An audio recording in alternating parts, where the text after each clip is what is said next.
Será que eu consigo fazer fotos de animais silvestres nas grandes capitais, nos grandes centros, como aqui em São Paulo, onde eu estou, no Parque Cidade Toronto, aqui na zona oeste de São Paulo, 4, 5 quilômetros mais ou menos em linha reta do centro da cidade? Você consegue fazer fotos? Será que a gente consegue captar ótimas imagens de animais silvestres dentro dos grandes centros?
Olá, apaixonados por fotografia e por animais, eu sou Ney Messi. O assunto hoje é um pouquinho diferente do que vocês têm costume.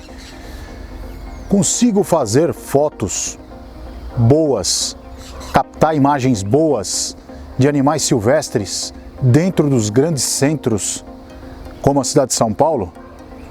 Posso dizer para vocês que sim. Eu estou aqui num parque que está, como eu falei agora na abertura, a cerca de 5 quilômetros em linha reta do centro de São Paulo, aqui na zona oeste, perto do Parque São Domingos, e vou mostrar para vocês que existem chances de conseguir ótimas imagens de animais silvestres dentro dos grandes centros. Aqui, por exemplo, é o Parque Cidade Toronto, como eu falei para vocês, mas aqui em São Paulo nós temos Parque da Água Branca, Vila Lobos, Horto Florestal, Ibirapuera, Trianon, diversos parques. O que acontece é que, para você fazer esse tipo de foto, por exemplo, se você for levar tripé, se você for levar equipamento profissional, você tem que conversar antes com a administração do parque. Eles vão pedir para você assinar uma autorização, alguma coisa que você não vai usar essas fotos para uso comercial, e isso aí é meio que praxe, tá? Então procure a administração na entrada do parque e diga que você vai coletar imagens, que você vai fazer imagens para o teu portfólio, para o teu Facebook, tá? Você tem que respeitar as regras do parque, tá? Sempre lá naquele formulário ali que você vai preencher na entrada vão estar todas essas informações e você tem que seguir, tá? Mas, voltando às fotos, vocês que vão procurar fazer essas fotos, vocês vão notar que cada época do ano vocês vão encontrar animais diferentes nesses parques, porque existem muitas aves migratórias, tá? Por exemplo, eu estou gravando agora no inverno. Se eu voltar aqui em janeiro, por exemplo, que é verão, com certeza eu vou ver animais que eu não estou vendo agora. Eu vou deixar algumas imagens aqui rolando da captação de imagens que eu fiz no dia desse vídeo, né? No dia que eu estou realizando essas filmagens, e algumas fotos também. Vocês vão ver que a gente encontra, nessa época do ano, mergulhão, a gente encontra garça, encontra os patinhos, né? Encontra capivara também. Aqui na cidade de São Paulo, em quase todos os parques, existem a presença de capivaras. Capivara é um animal, para quem não sabe, que você não deve chegar perto. Aliás, nenhum animal desses que nós estamos mostrando aqui você deve chegar perto, são animais silvestres. Capivara também não. Capivara, além de tudo, para quem sabe, para quem é do interior e quem acompanha, sabe que elas podem ter carrapatos e esses carrapatos podem causar doença ao ser humano. Então, você tem que manter uma segurança, uma distância segura desses animais para poder realizar as fotos. Então a primeira dica que eu já vou passar para vocês é manter distância segura desses animais. Procurem fazer as fotos com a lente de aproximação, o zoom, né? Se você tem uma câmera profissional, você procura levar a lente de aproximação, a lente zoom, e nos celulares hoje também, quase todos os celulares têm esse recurso, né? Que você pode puxar a imagem. Então, distância segura dos animais, até porque se você entrar no ambiente deles, às vezes passar do limite do que o parque te permite, você vai ter problema com a administração do parque, se eles te pegarem, por exemplo, dentro de uma mata e etc. Você não deve fazer isso, você deve tentar captar essas imagens no local onde o parque permite que você ande, certo? Manter os limites e respeitar as regras do parque, tá? Você consegue sim, se você estiver, por exemplo, aqui no Parque Toronto, onde eu estou, vocês podem notar que tem um lago. Então, se você estiver num parque onde tem lago, você consegue imagens belas, as aves aquáticas, né? Como vocês estão vendo em algumas imagens captadas aqui. Então, além de você conseguir boas imagens de vídeo, você consegue boas imagens também de fotos. O que você tem que fazer? Cuidar bastante para conseguir uma imagem dessa. Você vai colocar uma foto dessa, de repente, na internet, no teu Instagram, no teu Facebook, no teu Twitter, no teu blog, que vai dar a impressão que você está no Pantanal, né? Imagens belas. Como eu consigo isso, Ney? Você consegue isso fazendo essas fotos, realizando essas fotos com enquadramento perfeito. Por isso que eu digo, você usando o zoom, enquadrando essas aves, esses animais de uma forma bem aproximada, você não mostra no fundo casas, construções, cercas. Então vai dar uma impressão, você vai conseguir uma imagem que vai dar a impressão que você está realmente num parque ou num Pantanal ou em algum lugar mesmo mais selvagem. É bem interessante. Eu vou sempre colocando imagem durante este vídeo aqui para vocês verem as imagens que eu captei, né, com a minha câmera aqui no parque, para vocês verem que de repente dá a impressão que você não está em São Paulo, que você não está no grande centro. É claro que em outros grandes capitais existem os parques também. Eu estou falando de São Paulo porque eu estou em São Paulo, né? Belo Horizonte tem, né? Goiânia tem um excelente que eu conheço, Brasília então é bem mais perto ali da parte do Cerrado, onde você consegue ótimas imagens. Então toda grande cidade tem grandes parques, né? O que basta é você tentar entrar com o teu equipamento e fazer as imagens, captar as imagens bacanas nas diferentes épocas do ano, né? Nas estações, que fica bem bacana. Logo a gente está entrando aí na primavera. A primavera tem ótimas imagens, inclusive de flora, né? Que você consegue captar também, né? Eu fiz algumas aqui no inverno, mas são poucas as flores que tem agora, né, nessa época do ano, mas na primavera, se vocês vierem, vocês vão conseguir ótimas fotos também de flora, né? É bem bacana. Então, para vocês entenderem, dentro das cidades grandes, você consegue fazer ótimas imagens de animais silvestres, né?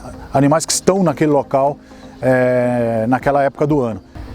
Nessa época do ano aqui, por exemplo, a gente encontra os saguis aqui no parque, coisa que em outras épocas a gente não encontra fácil, mas alguns animais aparecem em determinadas épocas do ano, né?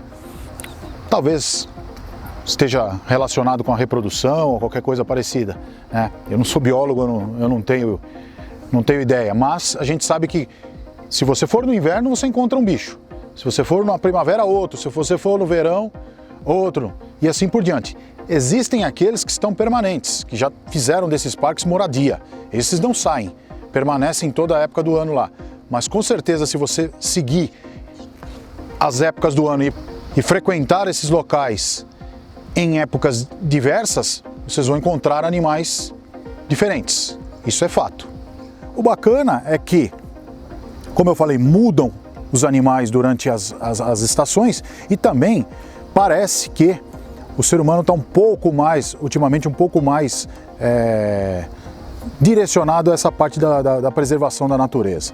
Embora ainda você encontre imagens como essa aqui que eu estou colocando agora, tá? Que não tem cabimento nenhum, você chegar num parque desse e jogar materiais dentro do local de represa, no local de aguapé, como vocês estão vendo aqui. Então, a maioria das pessoas estão mais conscientes com essa questão do meio ambiente. É por isso que esses animais estão aparecendo na cidade de São Paulo, né? Eu, quando era criança, raramente via um animal desse aqui na cidade de São Paulo. Era muito difícil, né? Porque as pessoas antigamente tinham outros hábitos e às vezes prendiam os animais bom, não vou entrar nesse detalhe, mas acontecia com mais frequência. Hoje, as pessoas estão um pouco mais conscientes, eu vejo, e até porque se você estiver fazendo qualquer bobagem que seja com animais, com animal silvestre hoje, tem muita gente perto, muita gente com câmera, existem as denúncias, então isso também está ajudando bastante, tá certo? Então, finalizando, regras básicas: procure a administração do parque para você realizar essas fotos. Se você tiver com celular, nada vai acontecer, mas se você tiver com câmera profissional, tripé, com certeza você vai ter que procurar a administração do parque. Cuidado com os limites que você vai usar do parque, não adentre a mata, não faça nada que não seja permitido. Use as máquinas com lente zoom, vá buscar o assunto e traga até você, certo? Isso eu estou dizendo para fotografar o animal, né, o bicho. Se você quiser fazer algumas abertas do campo do local, algumas imagens poéticas e artísticas como algumas dessas que eu estou mostrando aqui, tudo bem. Aí você usa angular e você pode criar à vontade. Então, para você, uma última dica é você realizar essas fotos sempre numa segunda ou numa terça-feira, começo de semana, na parte da manhã melhor, tá? Alguns parques nem funcionam, mas a maioria funcionam direto, então você pode pesquisar isso na internet, se estão abertos ou não, e aí você pode ir lá e fotografar isso por causa do movimento, né? Nos sábados, domingos, finais de semana, o movimento é muito intenso e às vezes você nem encontra alguns animais, porque se escondem de medo ou qualquer coisa parecida, embora esses animais que estão já adaptados aqui em São Paulo, aqui nesses grandes centros, eles já têm um certo costume com o ser humano. Mas é claro que se você procurar um dia que tem menos gente, você vai ter resultado mais satisfatório, tá certo? Ah, Ney, aqui no meu parque, o parque perto da minha casa é sempre cheio. Pode até ser sempre cheio, mas com certeza nos finais de semana vai ter mais volume de gente, né? Então você tem que procurar alguns horários que não tenha um grande acúmulo de pessoas para que você tenha um resultado mais satisfatório ainda, tá certo? Então, espero que vocês tenham gostado desse vídeo, um pouquinho diferente aqui. Força e luz e até a próxima!